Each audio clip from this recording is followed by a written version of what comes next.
Hi, everyone. Thank you so much for coming.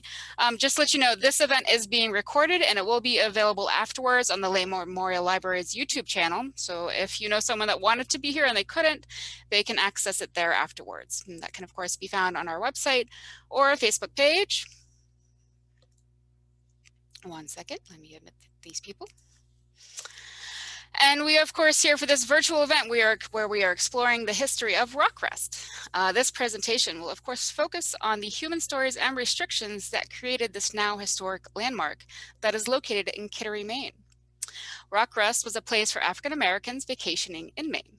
And I am pleased, of course, to introduce Nur Shoop, a Kittery resident who serves as a Sankofa scholar and a tour guide for the Black Heritage Trail of New Hampshire, and Bob Sheppard, who is a broadcast journalist and who worked at WZEA in Hampton. I didn't even know we had a radio station in Hampton at some point. We are, of course, they're going to be our guides tonight. My name is Stacy Mazer, and I am the Assistant Director at the Lane Library, and I will be our virtual monitor tonight. And as monitor, I am asking, of course, that we all keep our cameras and microphones turned off for this event. Questions can be shared through the chat function in Zoom with me, and then I will share them with the presenters. And at the end of the presentation, I would love for you to go ahead and give us some feedback. I have a feedback form that you can fill out, and that will be a great way for us to improve what we're doing and see how you like these programs. Okay. I'd like to say a big thank you to the Lane Library for the invitation to share the story of the couple who opened their Kittery home to Black vacationers during a time of great change in America. First, a little bit about our organization, the Black Heritage Trail of New Hampshire, based in Portsmouth. We promote awareness and appreciation of African American history and life in order to build more inclusive communities today. Through guided tours and programs like this presentation, we strive to share unvarnished stories describing 400 years of Africans and their descendants living in New Hampshire. Tonight, we're going to introduce you to Hazel and Clayton Sinclair, share some photographic images and memories of rock rest. We will go back in time to look at the social and political history that inspired rock rest and similar guest homes in the Seacoast, and hopefully have some time at the end to answer some of your questions. I would like to start with land acknowledgement of the Indigenous peoples. When the colonials arrived here, it was not vast, empty land. There were First Nations that actually were here, the Abenaki, real people of the East, Wabanaki, peoples of Dawnland, Pennacook, people of at the bottom of the hills, and Kawasak, people of the pines.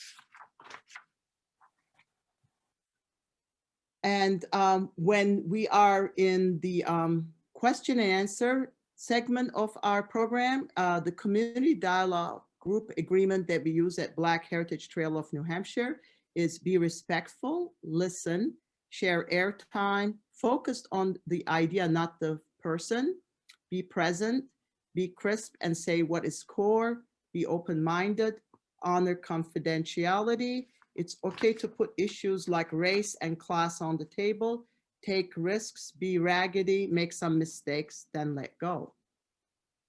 The seeds of this story were planted a century ago. A new disruptive technology began to take hold in America.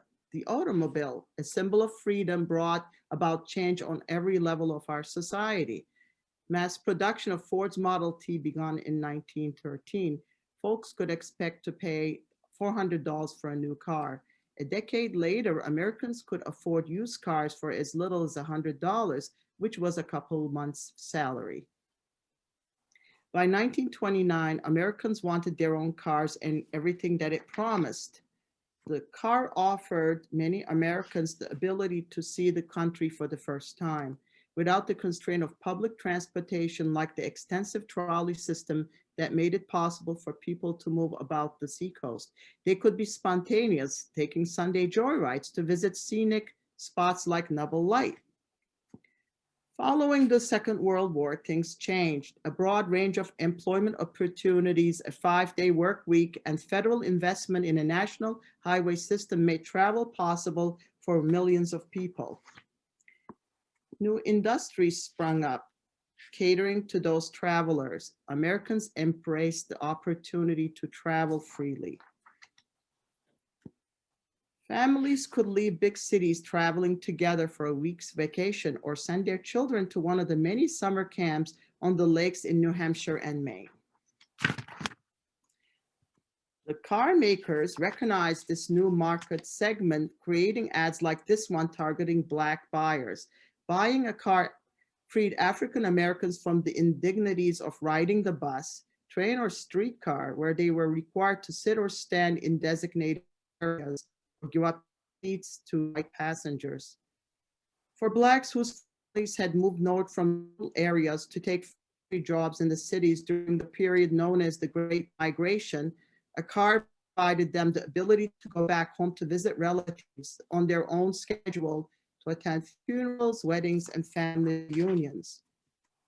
But for the growing number of middle-class Black families, those trips were anything but carefree. Even something as simple as a 2-day weekend getaway required extensive planning and organization. Travelers had to make sure the vehicle was in working order, that the route was all laid out in advance with little left to chance, and most important thing, that the overnight accommodations were confirmed. It meant packing everything into the car, including food for the trip, because there might not be places where they could stop when hunger called. While other travelers could stretch their legs and use the public restrooms, Blacks often had to hold it until they could pull off the road someplace safe and use the woods. Those were different times, a concept that many young people today have a hard time coming to terms with.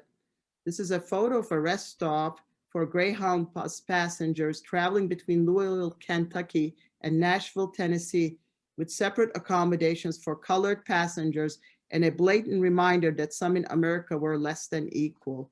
This photo is a courtesy of the Farm Security Administration. It was a time of legal segregation when America was divided by race.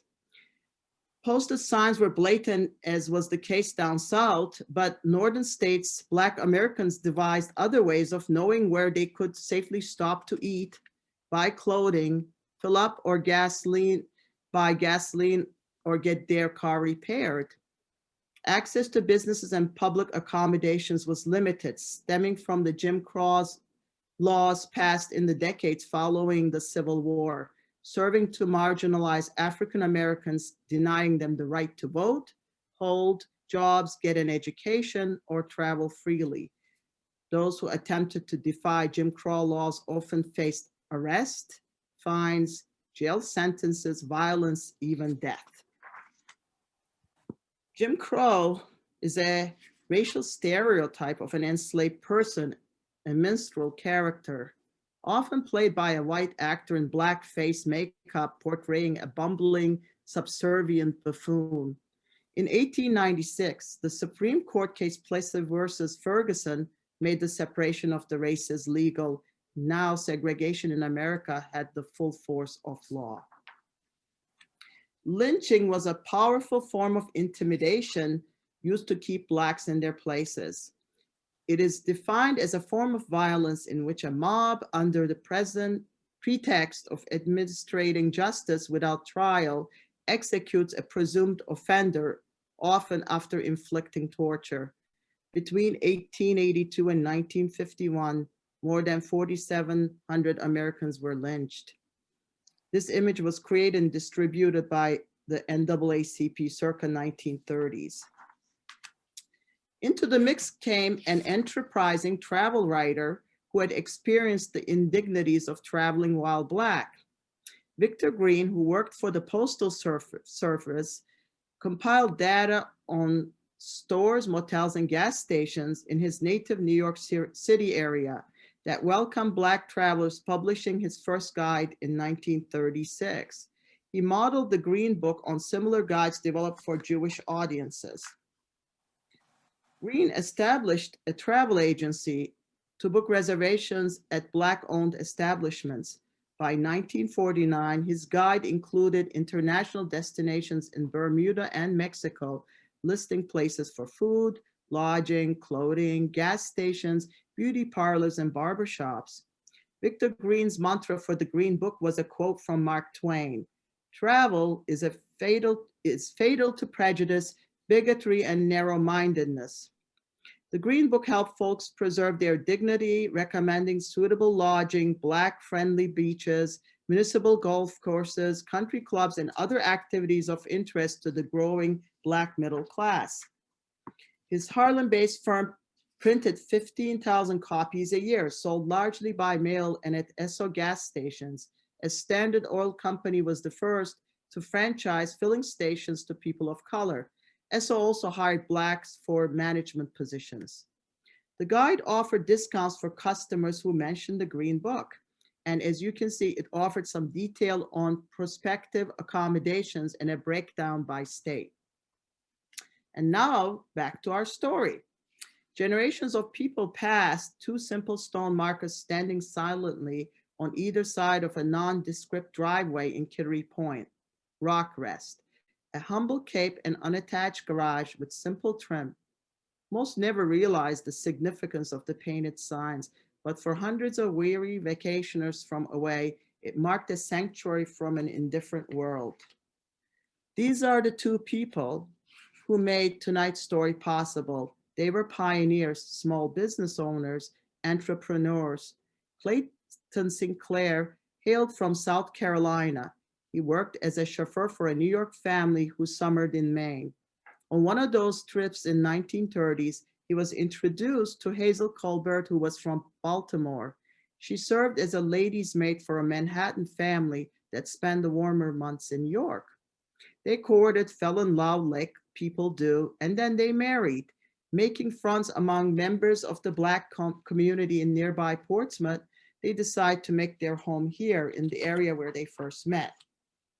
In 1936, Clayton happened on a rundown cape in a bit less than 2 acres of land with exposed ledge in Kittery Point out by the edge of town. Excited by his find, he brought his new bride to see the place. Hazel Sinclair was not impressed, calling it a shack and refusing to set up housing until he made suitable renovations, which included adding electricity and running water for a proper bathroom. By 1940, the Sinclairs had settled in, transforming the shack into a warm and welcoming home. Clayton worked at the Portsmouth shipyard, serving in the Navy during the war in one of the only roles available to Black men at that time as a civilian chauffeur, later driving an ambulance. In his spare time, he demolished an old garage, replacing with a freestanding building big enough for 2 vehicles. Hazel was also employed at the shipyard during the war as a woodworker's helper, polishing her culinary skills at home, taking advantage of fruit trees and a vegetable garden lovingly tended by her husband. Over time, they made small additions to their home, enlarging the garage several times, adding guest space above and another shed on the property that would house tools and a small flock of chickens, fresh eggs in the morning. Before long, the Sinclairs found themselves putting up an occasional friend or relative who was unable to get overnight accommodations in Maine or New Hampshire. The US Census tells us that in 1950, people of color made only 1% of Maine's population. Again, there was de facto segregation even in New England, which meant if you had dark skin, you were routinely refused lodging, meals, and basic services that today we take for granted. Confident with her cooking skills, Hazel launched a business literally from her kitchen table, catering events for the summer people with some jobs continuing into the holiday season. By the time the war was over, their house featured a working fireplace for chilly evenings and a new porch with rocking chairs. Realizing that Black vacationers were seeking safe and welcoming accommodations, the Sinclairs settled on the name Rock Rest, and the couple started taking in strangers, referred by friends of friends who wanted to visit New England for a week or two between Memorial Day and Labor Day. All visitors booked in advance. There was no walk-ins as you would see at a boarding house. Now, Hazel kept detailed notes, and from her writing, we know that over the years, They hosted travelers from 28 states, some from as far away as Florida and Wisconsin. This is a page from a shopping list in 1956. Mrs. Sinclair managed the guest house business from menu planning and all preparations to taking reservations, bookkeeping, and housekeeping, bringing in high school age help during the busy months. Laundry was sent out and groceries delivered. Hazel's notebooks track summer guests carefully recording who visited and when they stayed. Gretchen Soren's book, Driving While Black, includes a list of expenditures at Rockrest from Fort China, crystal stemware, and linens, and Hazel's carefully calculated profits for each season. You know from listening to a tape interview from the 1980s that Hazel had shopped locally with many of the provisions coming from Frisbee's Market in Pepperell Cove, which was America's oldest family-owned grocery store. Guests at Rockrest would expect fresh in-season fruit like Maine blueberries and vegetables, local seafood, fresh bread, milk, and eggs. The Sinclairs never relied on travel guides like the Green Book, yet they were generally full for the entire 3-month season. At the height of its popularity, there were room for 16 people between the main house and the garage. Typically, the guests were adult couples who arrived in their own cars filled with everything they needed for a visit to Maine. In 1957, for $40 a week, you would get a clean room, shared bathroom with a hearty breakfast and 3-course meal. That was dinner. The price in 1973 was still an affordable $85. Now, as co-owner of Rockrest, Clayton Sinclair was the kitchen gardener, landscaper, facilities manager, and after-dinner hosts. Vacationers found solace in quiet, isolated setting at Rockrest. They could relax with doctors, lawyers, teachers, and clergy members from New York, Philadelphia, and Baltimore. Valerie Cunningham, who grew up in Portsmouth, spent 2 summers as a teenager waiting on guests, setting the tables for meals, making beds, serving food, and carefully arranging fresh-cut flowers. She was surprised to hear the professionals engage in spirited conversation on some of the same issues that were being discussed around her family's kitchen table: racial discrimination, community problems, finding housing and employment, and dealing with the police. Sounds familiar even today, doesn't it? Hazel and Clayton created a place where guests could relax, out of harm's way, to be themselves. The guests in turn served as role models to the high school students, as well as their own son, demonstrating how far young people could go in the world. Rockrest visitors were much like the people from away who stayed at the grand hotels along the Maine, New Hampshire seacoast. In addition to socializing, they pitched horseshoes out back or played croquet. There was a table in the garage that served multiple roles, hosting table tennis matches and evening card games. The rec room offered board games and stuffed chairs that encouraged conversations on cool, rainy days. In good weather, day trips included the nearby beaches or the White Mountains for sightseeing and shopping. They were in Kittery Point on a Sunday. Some guests attended the Black Baptist Church down the road in Portsmouth, where the couples worshiped in the off-season. Maine's short summers left time for leisure. When Rockrest shut down for the season in September, the Sinclairs took a well-deserved vacation, either driving across North America or relaxing on a cruise ship. While traveling, the couple carried a copy of the Green Book to help navigate unfamiliar territory. The book Driving While Black describes Hazel's displeasure with a fish dinner served by the owner of a listed restaurant in Ohio, as well as the troubles the Sinclairs encountered trying to reserve hotels or motel rooms along the West Coast. Both were personally active in the Seacoast civic and faith communities most of their lives, helping to found the Seacoast NAACP in 1958, where Mr. Sinclair volunteered as treasurer. Clayton served at the Kittery Planning Board, was a deacon, and held various administrative offices of the church. He was a member of Prince Hall Freemasons in Boston, a historically significant chapter formed in 1784 for Blacks excluded from the English Masonic fraternal group. Hazel served on the Church Missionary Society and other administrative offices and was a member of York League of Women Voters.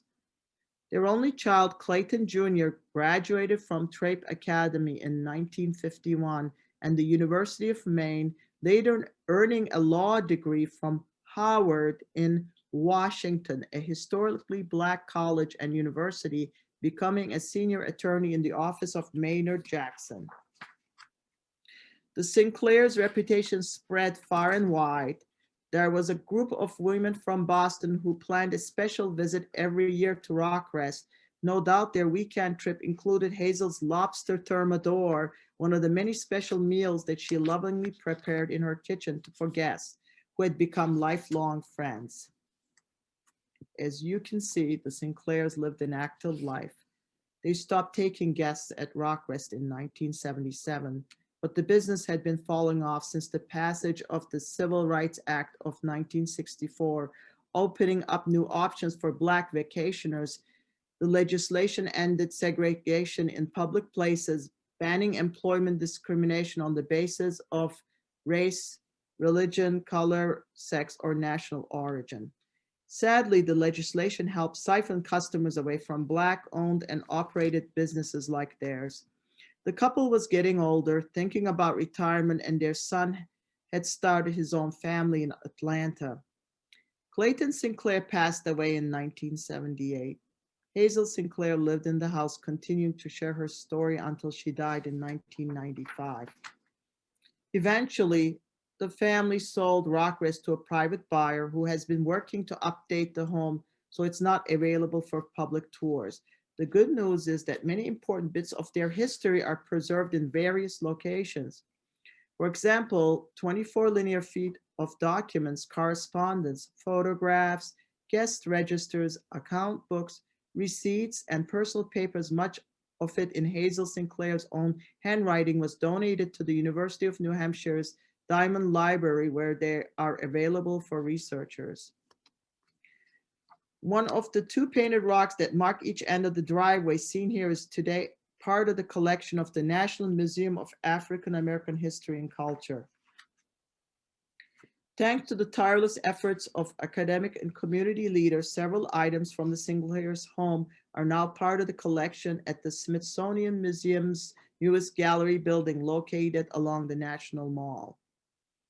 The museum's supervisory's curator, Bill Pretzer, called Rockrest a prime example of a tourist setting from the 1950s to 1960s, representing what middle-class African Americans wanted and could afford to buy. From the screened porch in Rockrest, the museum has various decorative objects with seacoast themes. From the main house came paintings, including table settings familiar to generations of vacationers, as well as objects the Sinclairs brought back from the American Southwest and other trips. The collection includes some of Hazel's well-loved regional cookbooks and travel diary. There are even croquet sets, cribbage boards, baseball bats, and fishing poles, all reminders of a time when Black Americans were drawn to this welcoming place in Kittery Point.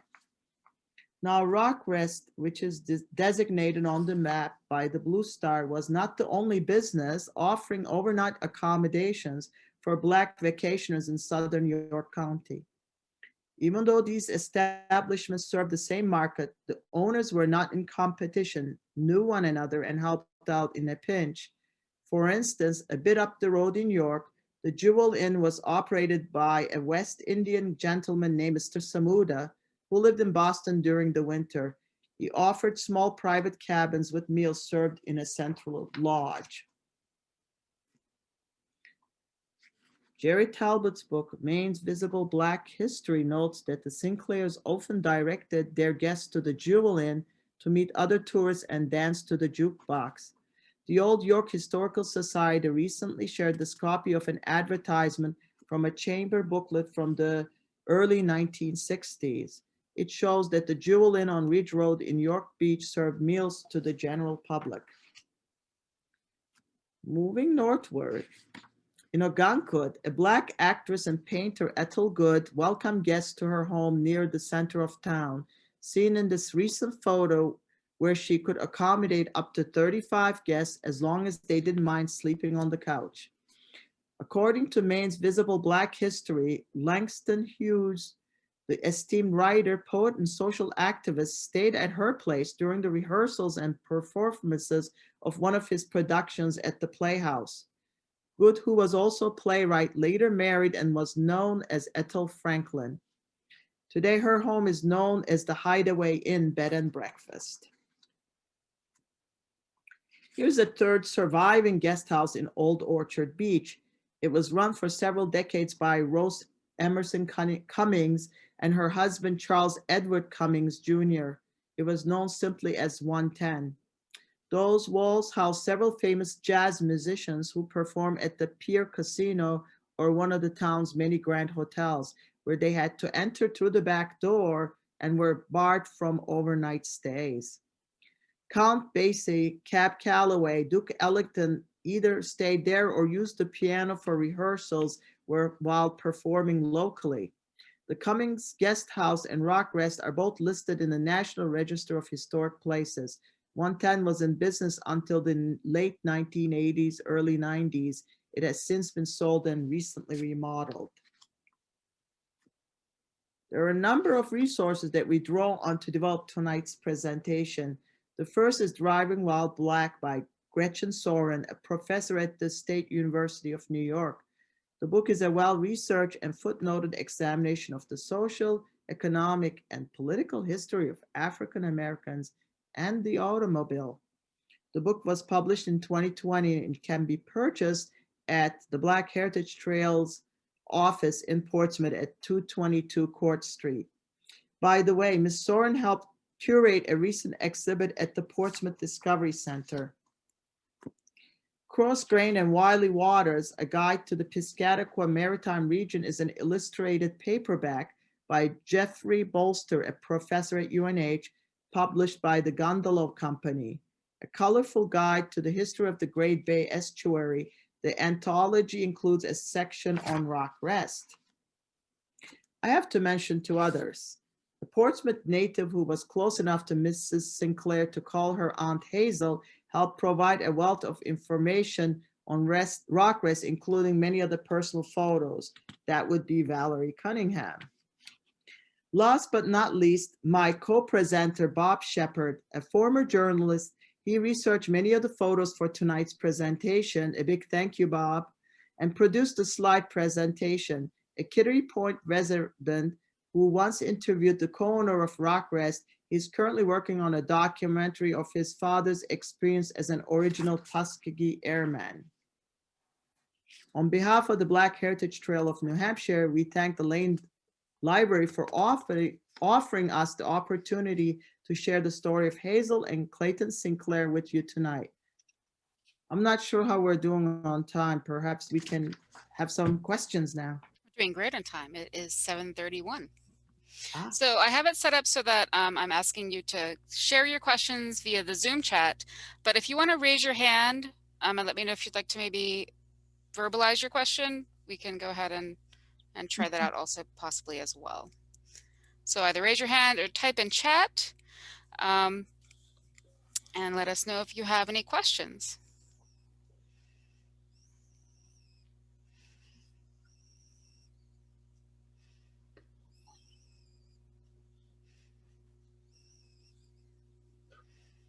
I see we have Valerie Cunningham on the line. We do, yes. All right, so from Mary, did they receive any pushback from the town? That's a good question. Not that I've heard of. Living in Kittery, I've had an opportunity to talk with a number of folks on working on this project in the last month or so, and I think people knew who they were. Again, as Nur mentioned in the presentation, Rock Rest was kind of off on the corner of the town up towards the York line. People seemed to know them. They were very personable. They helped in the community. I talked to somebody who said that she commuted into work at the shipyard with Clayton Sinclair as well. So I think that they were well known and pretty well respected. The same, basically the same question, but with local residents as well. So I think that kind of is covered though with what you said.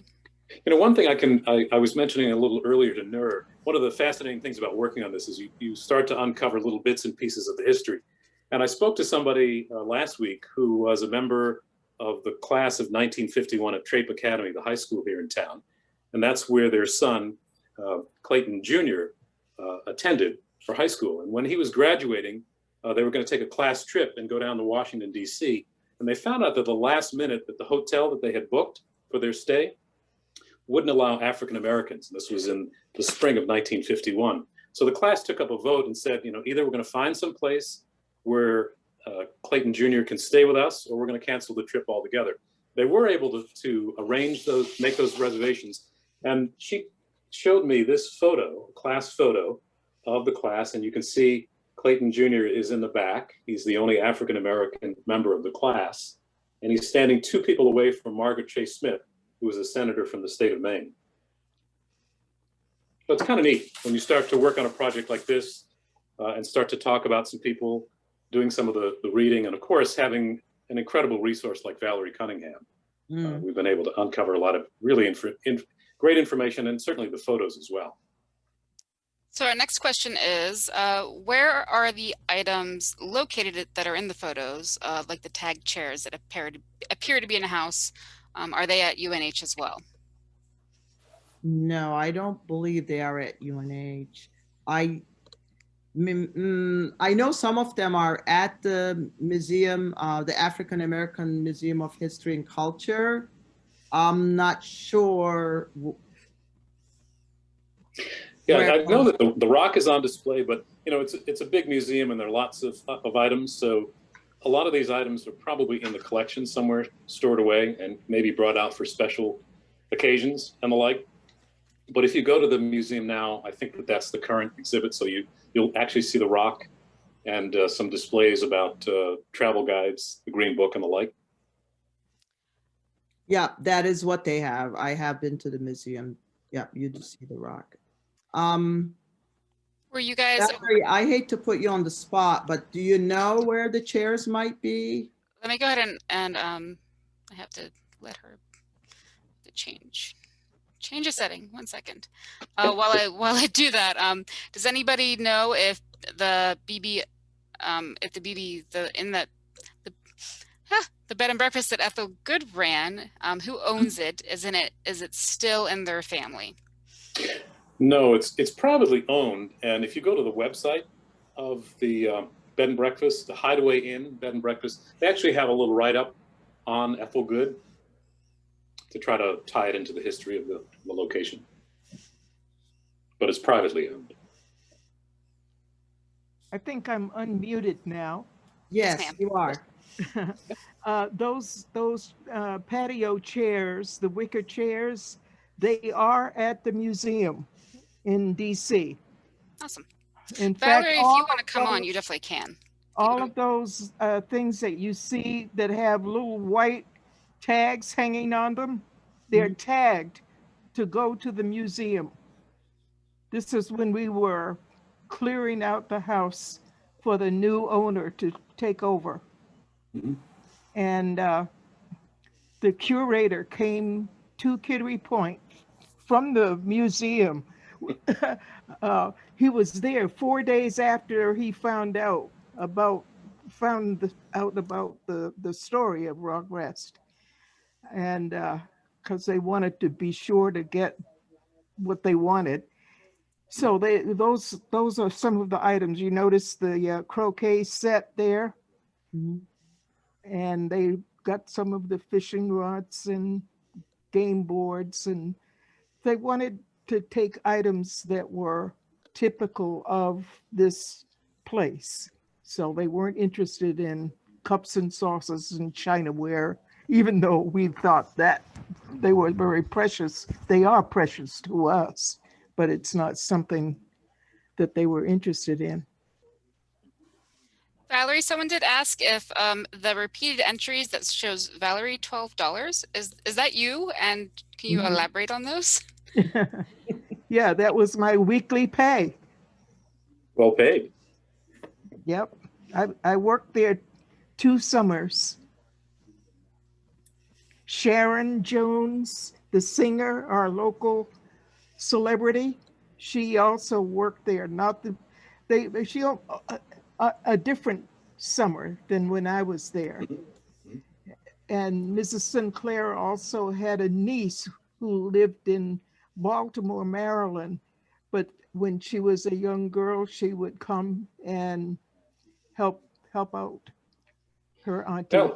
Valerie, maybe you could talk a little bit about some of the food. I know that in talking with Hazel, I had an opportunity to interview her back in the 80s and learn a little bit about her time there, but she was really well known for her cooking skills, wasn't she? Oh yes, she definitely was. In fact, off season, she did catering to the wealthy year-round people who lived around Kittery Point, York area. And those, whatever she was cooking for them is what she would cook for her own guests during the summer. So they ate 3-course breakfasts and 4-course dinners. You know, it was high-class stuff. I think Sharon, Nur, what did Sharon tell you about it? Yes, Sharon Jones told me that the Waldorf Hotel in New York had nothing on the Sinclairs, she said. Yeah.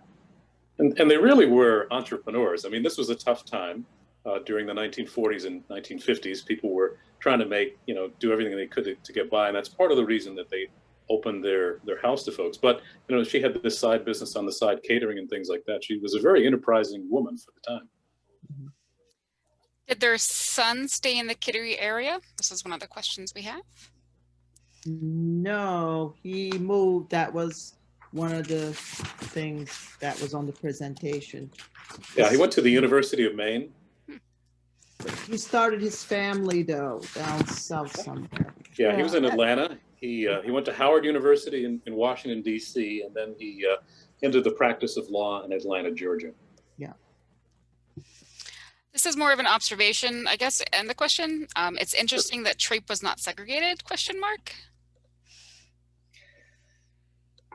Yeah, that's a good question. There were obviously Blacks in the Navy during the war. They had Blacks that were, porters. I mean, there were only certain jobs that African Americans were allowed to have during World War II, and it was segregated. So it was likely that there were African Americans that were living in the area, and I guess it's always been a bit of an embracing community. Valerie might know a little bit more about that.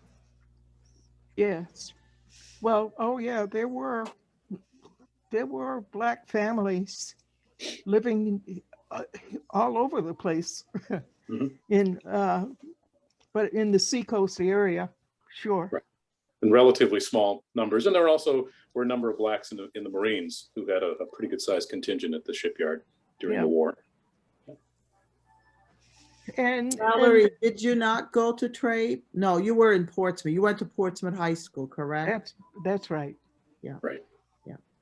I think at that point they're probably, where would they have sent them if they said, well, you cannot attend, trade, where would there wasn't enough to build another school. I don't know where they would have gone. Oh no, there weren't enough Black people in northern New England, any place in northern New England, to have separate schools. Right. There's a question about basically the identifying markers are no longer at the property, correct? They are both gone. No, one is at the museum, but one is still there, and awesome. The current owner was very upset that I allowed them to take one. But then when she saw that it actually was on exhibit, then she was okay. She said, okay, that's all right then. And is there a historic marker that's paired with that as well, like a plaque or any sort of thing like that there also? Well, not at this time, because it's taking her a long time to get this house back looking the way she wants it to. And in fact, right now, well, I might be letting the cat out of the bag, but her intention is to restore the garage and have that open again at some time as a Airbnb. Mm.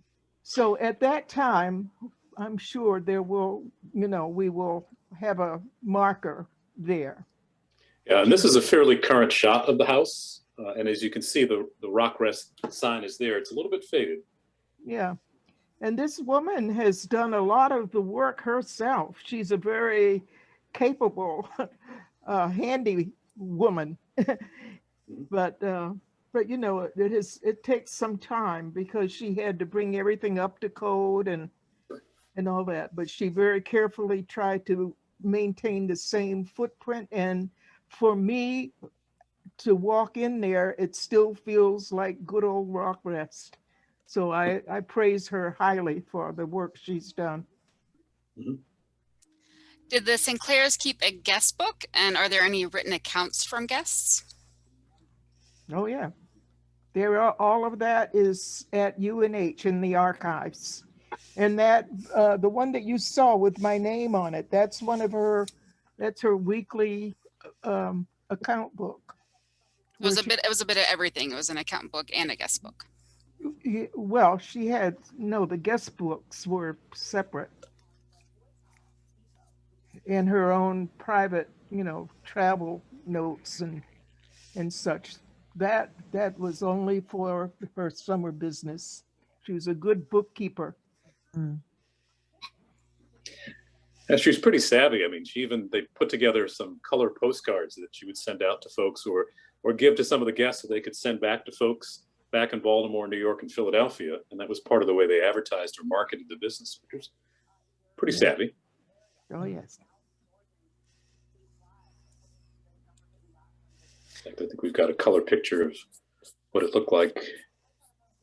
What sort of places would visitors have went to on the seacoast? What they might have went out, and if they had went out to do? Oh, they went to the usual tourist places. There was no problem with people traveling around and seeing the sights during the day, but they were, and that's why the Sinclairs served both breakfast and dinner.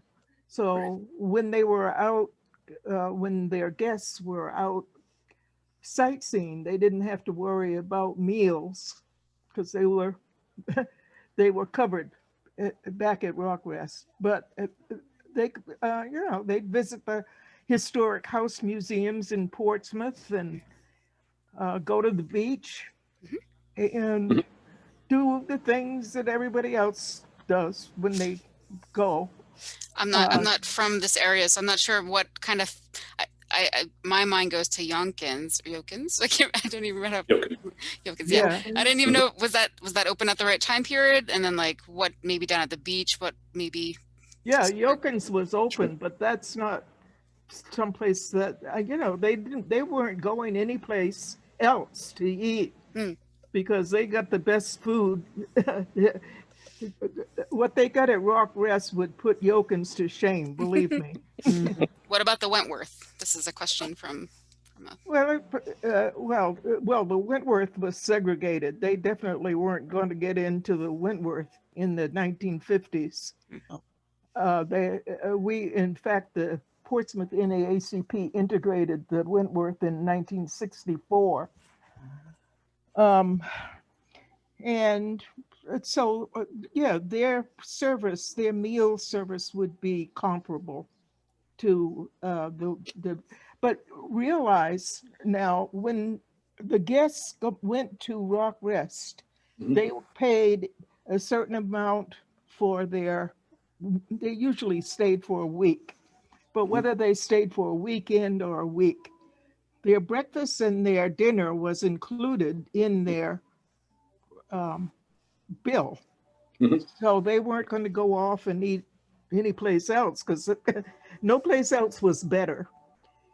And Mrs. Sinclair also gave them the usual Maine thing. You know, they had their lobster and blueberry pie and fish dinners and so forth.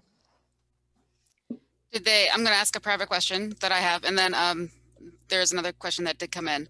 Do people have like a favorite beach? I feel like that is a thing up here in this part of New England. Everyone has their favorite beach that they like to go to. Yeah, they could go to the beach. They didn't have any problem on the beach. You know, Sea Point Beach in Kittery is not very far. Yeah, okay. Yes, there was one that they couple beaches in they New like York, to And go they to the could go most. to York if Okay. they wanted to, but Sea Point was convenient. Mhm. Did either Mr. and Mrs. Sinclair have other jobs, or was Rockcrest sufficient to support them? Mr. Sinclair worked full-time at the shipyard. And she worked full-time at Rockcrest during the summer. During off-season, she stayed at home, and she had catering jobs, but she didn't work anyplace else during the off-season.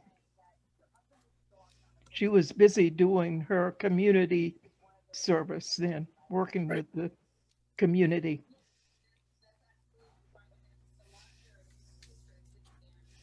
Except during the war, she did, for the time during the war, she did work at the shipyard.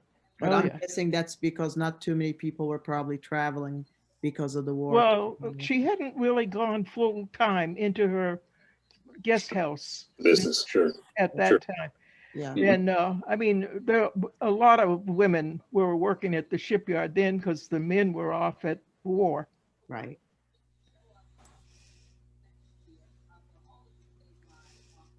Any other questions? I have, Mark says, whoa, fantastic, fascinating story, rich content, well organized, lavishly illustrated, and clearly delivered. Thank you to Nur for your presentation and to all who contributed to putting this together. It was my pleasure. Thank you, Bob and Valerie, and everybody else that joined us. Thank you for coming. And if I may plug in, we also, if you want to learn more about Black history, we have tours at Black Heritage Trail. They're listed on our website. Please come and join us on our tours. They're starting next month. Awesome. We're getting lots of thank yous, of course. And to everybody, yes, please, if you have a moment, fill out that online form that we have for our program. And of course, thank you so much to Nur and Bob today for joining us and putting together this amazing presentation. I very much enjoyed it. And Valerie, thank you so much for joining us as well. We're so, I mean, firsthand account, that's always the most exciting part of history, is when you have someone that was there and can share it. So thank you so much. Definitely. Thank you, Stacy. Yeah, thank you, Stacy. Thank you for having us. Thank you. So I think we're all done.